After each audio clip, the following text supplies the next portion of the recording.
കർത്താവ് യേശുക്രിസ്തുവിൻ്റെ നാമത്തിൽ ഈ മാധ്യമത്തിലൂടെ എൻ്റെ ശബ്ദം ശ്രവിക്കുന്നു എല്ലാവർക്കും സ്നേഹ വന്ദനത്തെ അറിയിക്കുന്നു. ഇന്ന് അല്പനേരത്തെ ചിന്തയ്ക്ക് വേണ്ടി എബ്രായർക്കെഴുതിയ ലേഖനം 6-ാം അധ്യായത്തിൻ്റെ ചില ഭാഗങ്ങൾ ഒരുമിച്ച് ചിന്തിപ്പാൻ ആഗ്രഹിക്കുന്നു. അതിലേക്കായി എബ്രായർക്കെഴുതിയ ലേഖനം 6-ാം അധ്യായം, അതിൻ്റെ തുടക്കത്തെ ചില വാക്യങ്ങൾ. അതുകൊണ്ട് നിർജീവ പ്രവൃത്തികളെക്കുറിച്ചുള്ള മാനസാന്തരം, ദൈവത്തിങ്കിലെ വിശ്വാസം, സ്നാനങ്ങളെക്കുറിച്ചുള്ള ഉപദേശം, കൈവപ്പ്, മരിച്ചവരുടെ പുനരുത്ഥാനം, നിത്യശിക്ഷാവിധി എന്നിങ്ങനെയുള്ള അടിസ്ഥാനം പിന്നെയും ഇടാതെ നാം ക്രിസ്തുവിനെക്കുറിച്ചുള്ള ആദ്യവചനം വിട്ട് പരിജ്ഞാനപൂർത്തി പ്രാപിപ്പാൻ ശ്രദ്ധിക്കുക. ഹല്ലേലൂയ. അങ്ങയുടെ വലിയ കൃപകൾക്കായി ഞങ്ങൾ ഒരുമിച്ച് സ്തോത്രം ചെയ്യും. ദൈവകൃപകൾക്കായി സ്തോത്രം. ആത്മാവിൻ്റെ വലിയ നിയോഗങ്ങൾ ഞങ്ങളെ പകരണം, ദൈവസാന്നിധ്യം പകരണം. വചനത്തെ ഒരുമിച്ച് ധ്യാനിപ്പാൻ പരിശുദ്ധാത്മാവ് കൃപ നൽകണം. ഹല്ലേലൂയ. ഹുഡരമനഹസ്തര പ്രവാദകജസ്, യേശുവിൻ്റെ അധികാരമുള്ള നാമത്തിൽ ജയമെടുക്കും. ഞാൻ നിൻ്റെ നാവോട് കൂടെ ഇരിക്കും. നീ ഉപദേശിക്കേണ്ടുന്ന വചനങ്ങളെ നിൻ്റെ നാവിൽ തരും എന്ന വചനപ്രകാരം ദൈവകരങ്ങളിൽ ഏൽപ്പിക്കും. എൻ്റെ 1-ാം പ്രതിവാദത്തിൽ ആരും എനിക്ക് തുണ നിന്നില്ല, എന്നാൽ എൻ്റെ പ്രസംഗം എന്നെക്കൊണ്ട് പൂർത്തീകരിക്കും. കർത്താവ് എനിക്ക് തുണ നിന്നു എന്ന വചനപ്രകാരം ദൈവകരങ്ങളിൽ ഏൽപ്പിക്കും. ഹൃദയങ്ങളെ തുറക്കും. യേശു ക്രിസ്തുവിൻ്റെ നാമത്തിൽ തന്നെ പിതാവേ, ആമേൻ. ഇവിടെ വായിച്ച എബ്രായർക്കെഴുതിയ ലേഖനം 6-ാം അധ്യായം ക്രിസ്തുവിൻ്റെ പരിജ്ഞാനപൂർത്തി പ്രാപിക്കണം എന്ന വിഷയത്തെ പൗലോസ് കൈകാര്യം ചെയ്യുകയാണ്. ക്രിസ്തുവിൻ്റെ പൗരോഹിത്യം, സഭ ക്രിസ്തുവിൻ്റെ പൗരോഹിത്യത്തെ ശരിയായ രീതിയിൽ മനസ്സിലാക്കിയാൽ മാത്രമേ അവിടെയാണ് ഒരു വ്യക്തിയിൽ പരിജ്ഞാനപൂർത്തി നടക്കുന്നത്, ക്രിസ്തുവിലുള്ള പരിജ്ഞാനപൂർത്തി നടക്കുന്നത്. അപ്പം പഴയ അടിസ്ഥാനങ്ങൾ വീണ്ടും ഇടാതെ ക്രിസ്തുവിൻ്റെ പരിജ്ഞാനത്തിലേക്ക് പൂർത്തീകരണം പ്രാപിച്ച് വരാൻ പൗലോസ് പറയുകയാണ്. പഴയ നിയമത്തിലെ ശക്തിയും ജീവനുമില്ലാത്ത പ്രവൃത്തികളിൽ നിന്ന് മാനസാന്തരത്തിലേക്ക് വരണം. ദൈവത്തിലുള്ള വിശ്വാസത്തിൽ നിന്ന് വളർച്ചയിലേക്ക് വരണം. വിശ്വാസത്തിൻ്റെ ആദ്യപടികളിൽ നിന്ന് ആത്മീയ ജീവിതത്തിൻ്റെ വളർച്ചയുടെ തലങ്ങളിലേക്ക് വളർന്നു വരണം. ആ മേഖലയിൽ നാം വളർന്നുകൊണ്ടിരിക്കുന്നേ ഉള്ളൂ. അപ്പോൾ ആ വളർച്ചയുടെ തലങ്ങളിലേക്ക് വളർന്നു വരണമെന്ന് പൗലോസ് നമ്മെക്കുറിച്ച് ആഗ്രഹിക്കുന്നു. അതാണ് എബ്രായ ലേഖനത്തിൽ കൈകാര്യം ചെയ്തിരിക്കുന്നത്.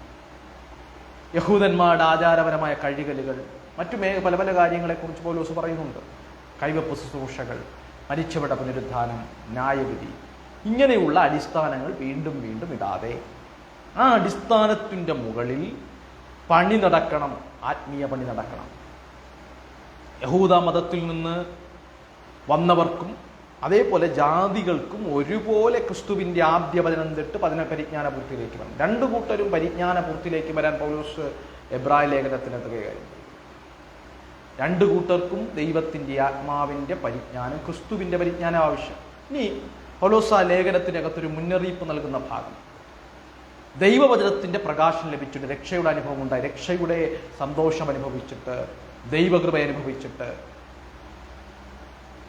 ദൈവത്തിൻ്റെതായ നന്മകൾ എല്ലാം അനുഭവിച്ചിട്ട്, നിത്യജീവനകത്തുള്ളിലുണ്ടായിട്ട് അതിൻ്റെ നന്മകളെല്ലാം അനുഭവിച്ച്, ആത്മീയമായ എല്ലാ മേഖലകളിലൂടെ സഞ്ചരിച്ച്, പരിശുദ്ധാത്മാവിനോടൊപ്പം യാത്ര ചെയ്ത്, ദൈവാത്മാവിൻ്റെ ഇഷ്ടങ്ങളെ, ആഗ്രഹങ്ങളെ തിരിച്ചറിഞ്ഞ്, ഇതെല്ലാം അനുഭവിച്ച് ആ പാക്കേജ് ലഭിച്ചവൻ, ഇതെല്ലാം ഉൾക്കൊള്ളുന്ന ഒരു പാക്കേജ്, രക്ഷയുടെ ഉറപ്പിൻ്റെ പാക്കേജ്, സഭയായി എന്തെല്ലാം ദൈവിക നന്മകൾ അനുഭവിക്കാൻ പറ്റുമോ ആ ദൈവിക നന്മകളെ അനുഭവിച്ചറിഞ്ഞവൻ, ആ രക്ഷയുടെ വചനത്തെ തിരിച്ചറിഞ്ഞവൻ, ആ വലിയ പാക്കേജ്, അത്ഭുതങ്ങളും അടയാളങ്ങളും കണ്ടവൻ, കറകളഞ്ഞ ദൈവത്തിൻ്റെ വചനത്തെ മനസ്സിലാക്കിയവൻ, ഇതെല്ലാം കളഞ്ഞിട്ട് അതിനെ തിരസ്കരിച്ചിട്ട് തള്ളിക്കളയുന്നവനെ, അതിനെ തട്ടി മാറ്റിക്കളഞ്ഞിട്ട് പോകുന്നവനെ മാനസാന്തരത്തിലേക്ക് നയിക്കാൻ സാധ്യമല്ല. അതാണ് പൗലോസ് പറയുന്നത്. ഈ വലിയ പാക്കേജ്, ദൈവത്തിൻ്റെ അത്ഭുതങ്ങളും അടയാളങ്ങളും ദൈവപ്രവൃത്തികളും വചനവും, കറനീർന്ന വചനവും, ദൈവവ്യവസ്ഥകളും എല്ലാം തിരിച്ചറിഞ്ഞവൻ, ആത്മ നടത്തിപ്പറഞ്ഞവൻ, ദൈവസാന്നിധ്യം ശരീരത്തിൽ അനുഭവിച്ചറിഞ്ഞവൻ, അവൻ ഇതിനെ നിസ്സാരമായി തള്ളിക്കളഞ്ഞിട്ട് പോയാൽ അവനെ തിരിച്ച് നടത്തുന്നത് സാധ്യമല്ല. ഇനി മറ്റൊരു ഉദാഹരണത്തെ പൗലോസ് കൊണ്ടൊന്ന് സമർത്ഥിക്കുകയാണ്. കൃഷിഭൂമിയിൽ മഴ പെയ്യണമെന്നാണ് കൃഷിക്കാരൻ്റെ ആഗ്രഹം. വിത്തിട്ട് കാത്തിരിക്കുകയാണ്. കൃഷിഭൂമിയിൽ നല്ല വിളവുണ്ടാവണമെന്ന് ഈ കൃഷിക്കാരന് ആഗ്രഹമുണ്ട്. അവൻ ന്യായമായൊരു വിളവിന് വേണ്ടി അവൻ കാത്തിരിക്കുന്നു. പക്ഷേ മുളയ്ക്കുന്നത് ഞെരിഞ്ഞിലാണെങ്കിലോ, മുളയ്ക്കുന്നത് മുള്ളാണെങ്കിലോ? അപ്പോൾ ഒരു കൃഷിയിടത്ത് തുടക്ക സമയത്ത് തന്നെ മുള്ളും ഞെരിഞ്ഞിലും ഉണ്ടാവാം. പകരം ആദ്യം നല്ല ഫലമൊക്കെ കൊടുക്കും, പിന്നീട് മുള്ളും ഞെരിഞ്ഞിലും ഉണ്ടാവാം. അപ്പം ഒരു കൃഷിക്കാരൻ്റെ ആഗ്രഹം തൻ്റെ കൃഷിസ്ഥലത്ത് നല്ല വിളവുണ്ടാകണം. അതിനുവേണ്ടി അവൻ കാത്തിരിക്കുന്നത്. നല്ല വിളവ് കിട്ടിയില്ലേ, മുള്ളും പറക്കാരയുമാണ് ലഭിക്കുന്നത്, മുള്ളും ഞെരിഞ്ഞിലുമാണുണ്ടെങ്കിൽ കൃഷിക്കാരൻ ചെത്തിക്കളയും. അപ്പം നശിപ്പിച്ചത് മതിയാവൂ. ഞെരിച്ചിലാണെങ്കിൽ നശിപ്പിച്ചു കളയണം, ഇല്ലായ്മ ചെയ്ത് കളയണം. അപ്പം കൃഷിയുടെ തുടക്കത്തിലായാലും കൃഷിയുടെ ഇടയിലായാലും കൃഷിയുടെ ഏതെങ്കിലും ഒരു ഘട്ടത്തിൽ മുള്ളും ഞെരിഞ്ഞിലും കൃഷിക്കകത്തുണ്ടായാൽ ആ കൃഷിസ്ഥലത്തുള്ള കൃഷിക്കാരൻ അതിനെ ഇല്ലായ്മ ചെയ്ത് കളയും. അവനെ മാനസാന്തരത്തിലേക്ക് നയിക്കുക പ്രയാസം എന്നൊരു പദം തന്നെ പൗലോസ് എഴുതി വെച്ചിട്ടുണ്ട്. അപ്പം ഏതു സമയത്തും ദൈവവചനത്തിനെതിരെ മറുതലിച്ചു നിൽക്കുന്നതിനെ ഇല്ലായ്മ ചെയ്യുന്നതാണ് നല്ലത്. ഇല്ലായ്മ ചെയ്യാനേ കഴിയൂ. അപ്പം ഒരു കൃഷിസ്ഥലത്തിനകത്ത് മുള്ളും ഞെരിഞ്ഞിലും വന്നാൽ കൃഷിക്കാരൻ അതിനെ വെച്ചുകൊണ്ടിരിക്കത്തില്ല, അതിനെ ഇല്ലായ്മ ചെയ്യും. മറുതലിച്ചു നിൽക്കുന്ന, മാനസാന്തരപ്പെടാത്ത, വിധേയപ്പെടാത്തതിനെ ദൈവീക സഭയുടെ കൃഷിസ്ഥലത്തകത്ത് ദൈവത്തിന് വേറൊരു പദ്ധതിയില്ല, അതിനെ ഇല്ലായ്മ ചെയ്ത് കളയുകയാണ്. ഈ ചിലരോട് സുവിശേഷം അറിയിക്കുമ്പോൾ നല്ല പ്രതികരണം കാണിക്കുന്നവരുണ്ട്, നല്ല പ്രതികരണത്തോടെ ഏറ്റെടുക്കുന്നവരുണ്ട്.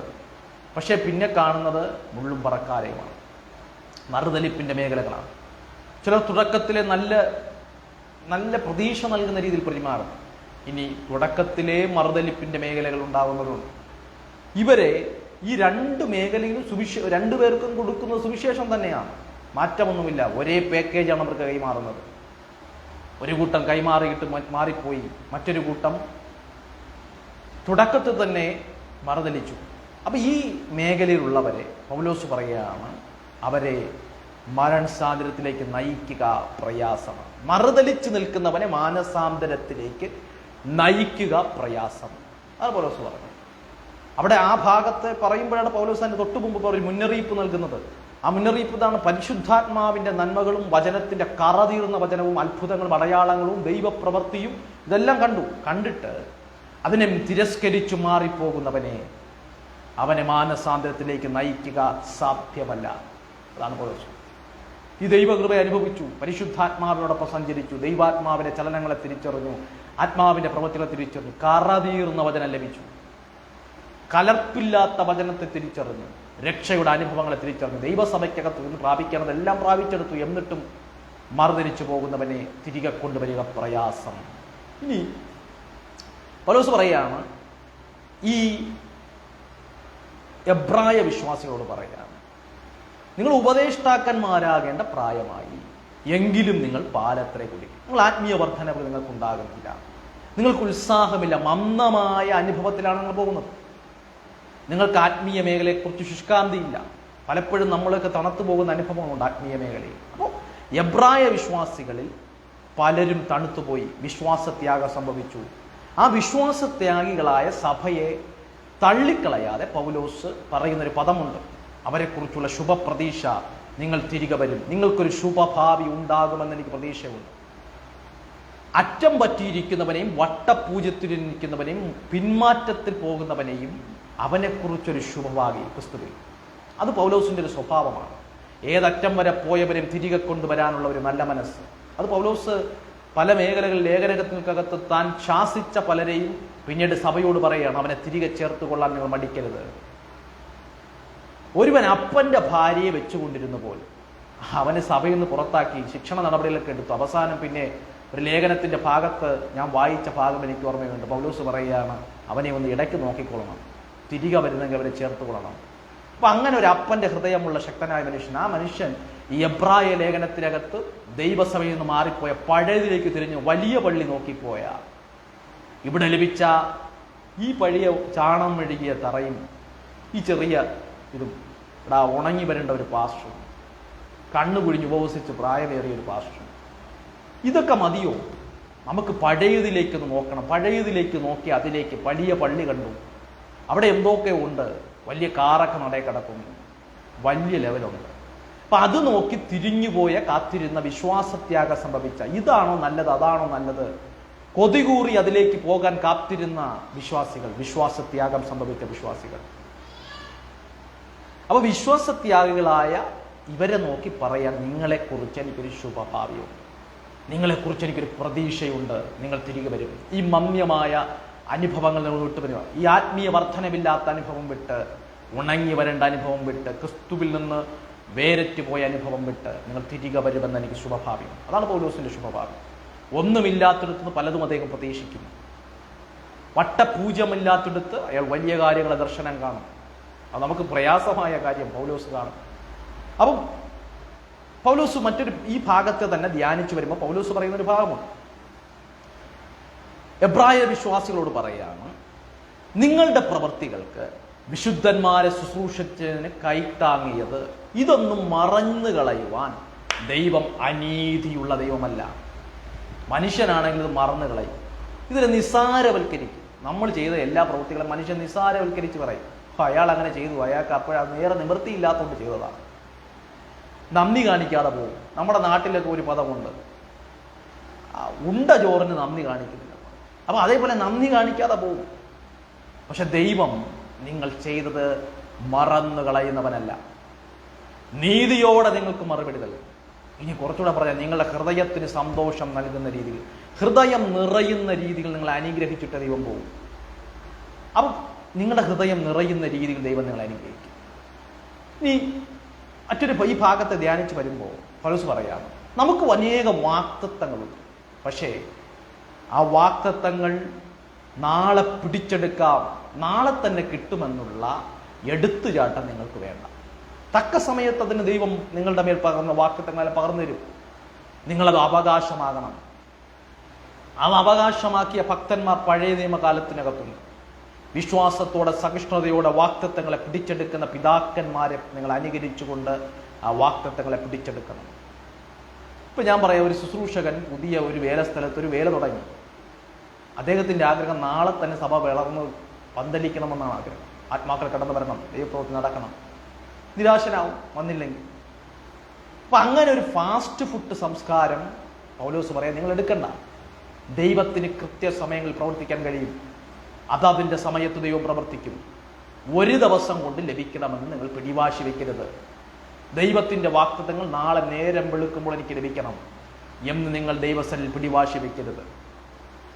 ഏതൊക്കെ സമയങ്ങളിൽ ആ വാഗ്ദത്തങ്ങൾ നിറവേറും. ഈ അബ്രഹാമിനൊരു മകൻ ലഭിക്കണമെന്ന് വാഗ്ദത്തമുണ്ട്. ദൈവത്തിൽ നിന്ന് വാഗ്ദത്തങ്ങൾ ലഭിച്ച് 25 വർഷം അയാൾ കാത്തിരുന്നു, ദീർഘക്ഷമയോടെ കാത്തിരുന്നു. അതുകൊണ്ട് നിങ്ങളൊരു പുൽച്ചാടിയെ പോലെയായി മാറരുത്. വാഗ്ദത്തം ലഭിക്കാത്തത് കൊണ്ട് ഇവിടെ നിന്ന് അപ്പുറത്തോട്ട് ചാടി, അവിടെ നിന്ന് ഇപ്പുറത്തോട്ട് ചാടി, അങ്ങനെ ഒരു ആത്മീയ അനുഭവത്തിലൂടെ നിങ്ങൾ പോകരുത്. ദൈവത്തിന്റെ വാഗ്ദത്തങ്ങൾക്ക് വേണ്ടി നിങ്ങൾ കാത്തിരിക്കണം. ആ വാഗ്ദത്തങ്ങൾക്കിടയിൽ എപ്പോഴോ നിങ്ങളെ പല മേഖലയിലൂടെ ദൈവത്തിന് കടത്തിവിടേണ്ടതുണ്ട്. ദൈവത്തിന് നമ്മെ ഒരുക്കേണ്ടതുണ്ട്. അപ്പം ദൈവം അബ്രഹാമിന് വാഗ്ദത്തം ചെയ്യുമ്പോൾ എബ്രായ ലേഖനക്കാരൻ പറയുകയാണ്, തന്നെ കൊണ്ടു തന്നെ സത്യം ചെയ്തു. ദൈവത്തെക്കാൾ വലുതായ ആരുമില്ലാത്തത് കൊണ്ട് ദൈവം തന്നെ കൊണ്ട് തന്നെ സത്യം ചെയ്തു. മനുഷ്യൻ സാധാരണ സത്യം ചെയ്യുന്നത് തന്നെക്കാൾ വലിയവനെ കൊണ്ടാണ്. അപ്പൊ ദൈവത്തിനേക്കാൾ മുകളിൽ ആരുമില്ലാത്തത് കൊണ്ട് അബ്രഹാമിനോട് പറയുന്ന, ഞാൻ നിന്നെ അനുഗ്രഹിക്കുകയും നിന്നെ വർദ്ധിപ്പിക്കുകയും ചെയ്യും. ഞാനാകുന്നവൻ ഞാനാകും. അപ്പൊ ഞാൻ ജീവിച്ചിരിക്കുന്നെങ്കിൽ, ഞാൻ നിലവിലുണ്ടെങ്കിൽ നിന്റെ വാഗ്ദത്തങ്ങൾ പൂർത്തീകരിക്കപ്പെടുക തന്നെ ചെയ്യും. അപ്പൊ അതുകൊണ്ട് മരണമില്ലാത്ത, ആരംഭമില്ലാത്ത, അവസാനമില്ലാത്ത ഞാൻ, ഈ ശ്രേഷ്ഠനായ ഈ അനുഭവത്തിൽ നിൽക്കുന്ന ദൈവം പറയുകയാണ്, ഞാൻ ഉണ്ടെങ്കിൽ നിന്റെ വാഗ്ദത്തം നടക്കും. ഞാൻ നിലവിലുണ്ടെങ്കിൽ നിന്റെ വാഗ്ദത്തങ്ങൾ പൂവണിയും. അപ്പൊ അതുകൊണ്ട് ഈ വാഗ്ദത്തം നടക്കാതിരിക്കുന്നെങ്കിൽ ഞാൻ ഇല്ലാതാവണം. വാഗ്ദത്തം നിന്നോട് പറഞ്ഞത് ഞാനാണെങ്കിൽ, ഞാൻ നിന്നെ അനുഗ്രഹിക്കുകയും നിന്നെ വർദ്ധിപ്പിക്കുകയും ചെയ്യുമെന്ന് വാഗ്ദത്തം പറഞ്ഞത് ഞാനാണെങ്കിൽ, ഞാൻ നിലനിൽക്കുന്നിടത്തോളം ആ വാഗ്ദത്തം നടക്കും. അതാണ് നമുക്ക് പ്രതീക്ഷ നൽകുന്നത്. ദൈവമുണ്ടെങ്കിൽ, ദൈവം നിലനിൽക്കുന്നെങ്കിൽ, ദൈവം നമ്മോടുകൂടെ ഉണ്ടെങ്കിൽ, നമ്മുടെ പറഞ്ഞ ഓരോ വാഗ്ദത്തങ്ങളും നിറവേറുക തന്നെ ചെയ്യും, നിറവേറുന്നു. അപ്പൊ അതുകൊണ്ട് ഇങ്ങനെ സത്യം ചെയ്ത മഹാപുരോഹിതൻ പൗലോസ് ഈ ലേഖന ഭാഗത്തെ എഴുതി അവസാനിപ്പിക്കുമ്പോൾ എബ്രായ വിശ്വാസികളോട് പറയുകയാണ്, നിങ്ങളോട് ഈ സത്യം ചെയ്ത മഹാപുരോഹിതൻ, ആ മഹാപുരോഹിതൻ പ്രത്യാശയായ നിത്യതയിൽ പ്രവേശിച്ചിരിക്കുകയാണ്. ആ സത്യമിട്ട ക്രിസ്തു, ആ സത്യമിട്ട ദൈവം നിത്യതയിൽ പ്രവേശിച്ചിരിക്കുന്നു. മൽക്കീസദേക്കിന്റെ ക്രമപ്രകാരം എന്നേക്കും മഹാപുരോഹിതനായി പ്രവേശിച്ചിരിക്കുകയാണ്. ആ ക്രിസ്തു പ്രവേശിച്ചതാണ് നിങ്ങളുടെ ഉറപ്പ്. നിങ്ങളുടെ വാഗ്ദത്തങ്ങളൊന്നും ഇല്ലായ്മ ചെയ്തു പോകുകയില്ല. വാഗ്ദത്തങ്ങൾ പൂർത്തീകരിക്കപ്പെടുന്നു. അതിനുവേണ്ടി കാത്തിരിക്കണം. അതിനുവേണ്ടി ദീർഘക്ഷമയോടെ കാത്തിരിക്കണം. ഒരു പുൽച്ചാടിയെപ്പോലെ നിങ്ങൾ ചാടിപ്പോകരുത്. ഈ വാഗ്ദത്തം ദൈവമാണ് പറഞ്ഞതെങ്കിൽ ദൈവമുള്ളിടത്തോളം ഈ വാഗ്ദത്തങ്ങൾ നടക്കും. ആ വാഗ്ദത്തങ്ങളെ പ്രാപിക്കാൻ ദീർഘക്ഷമയോടെ കാത്തിരിക്കാം, ദൈവകൃപയോടെ കാത്തിരിക്കാം. വലിയ ദൈവാത്മാവിൻ്റെ നിയോഗങ്ങൾ വരും ദിവസങ്ങളിൽ നമ്മളവരെ പ്രാപിക്കാൻ, ദർശനങ്ങളുടെ പൂർത്തീകരണത്തിലേക്ക്, നമ്മുടെ മേലുള്ള ദൈവത്തിൻ്റെ പദ്ധതികളുടെ പൂർത്തീകരണത്തിലേക്ക്, ദൈവിക ദർശനങ്ങളുടെ പൂർത്തീകരണത്തിന് ദൈവത്തിൻ്റെ ആത്മാവ് നമ്മൾ നടത്തട്ടെ. ഒരു നിമിഷം പ്രാർത്ഥിക്കാം. പരിശുദ്ധനായ ദൈവമേ, സ്വർഗീയ നല്ല കർത്താവേ, ഞങ്ങളുടെ വിലയേറിയ കൃപകൾക്കായി ഞങ്ങൾ ഒരുമിച്ച് സ്തോത്രം ചെയ്ത് പ്രാർത്ഥിക്കും. ഞങ്ങളുടെ മേലുള്ള വാഗ്ദത്തങ്ങളെ ഞങ്ങൾ വരും നാളുകൾ പ്രാപിച്ചെടുക്കാൻ, ഞാനാകുന്നവൻ ഞാനാകുന്നു എന്ന് പറഞ്ഞത് അങ്ങ് ഞങ്ങൾക്ക് വേണ്ടി ഞങ്ങളുടെ മേലുള്ള വാഗ്ദത്തങ്ങളെ വരും നാളുകൾ പൂർത്തീകരിക്കാം. വലിയ വിശ്വാസം ഞങ്ങളുടെ മേൽ പകരാൻ ഞങ്ങൾ ഒരുമിച്ച് സ്തോത്രം ചെയ്ത് പ്രാർത്ഥിക്കും. അങ്ങ് അനീതിയുള്ള ദൈവമല്ലല്ലോ. നീതിയോടെ ഞങ്ങളുടെ വിഷയങ്ങൾ ഇടപെട്ട് ഞങ്ങളുടെ വലിയ പ്രവൃത്തി ഞങ്ങളുടെ മേൽ വെളിപ്പെടുത്തുന്നു. ഞങ്ങൾ ഒരുമിച്ച് വിശ്വസിക്കും. ദൈവിക സാന്നിധ്യം ഞങ്ങളുടെ മേൽ വെളിപ്പെടുത്തും. ചില വിഷയങ്ങളുടെ മേൽ ആത്മാവ് വലിയ പ്രവർത്തികളായിരിക്കാം. ഞങ്ങൾ ഒരുമിച്ച് സ്തോത്രം ചെയ്ത് പ്രാർത്ഥിക്കും. വരും നാളുകളിൽ ഇല്ലായ്മയിൽ ചെന്ന് പകരെയും പരതിനെയും ചെയ്യുമെന്ന് ഞങ്ങൾ വിശ്വസിക്കും. ദൈവത്തിൻ്റെ ആത്മാവിൻ്റെ വലിയ കൃപ അതിൻ്റെ മേൽ വെളിപ്പെടുത്തണം. ദൈവാത്മാവ് ഞങ്ങൾ നടത്തണം. ദൈവസാന്നിധ്യം എടുക്കണം. വാഗ്ദത്തങ്ങൾ പൂർത്തീകരിക്കപ്പെടാൻ, അങ്ങക്ക് ഞങ്ങളുടെ മേലുള്ള പദ്ധതികൾ പൂർത്തീകരിക്കപ്പെടാൻ, അങ്ങക്ക് ഞങ്ങളുടെ മേൽ കുറിച്ചുള്ള ദർശനങ്ങൾ പൂർത്തീകരിക്കപ്പെടാൻ ദൈവത്തിൻ്റെ ആത്മാവ് ഞങ്ങൾ നടത്തും. അതിനുവേണ്ടി ഉപയോഗിക്കും. പ്രാർത്ഥന കേട്ടിരിക്കുക. സ്തോത്രം. യേശു ക്രിസ്തുവിൻ്റെ നാമത്തിൽ തന്നെ പിതാവേ, ആമേൻ. പ്രത്യേകം ശ്രദ്ധിച്ചത് നന്ദി അറിയിക്കുന്നു. ദൈവം നിങ്ങളെ അനുഗ്രഹിക്കുന്നു.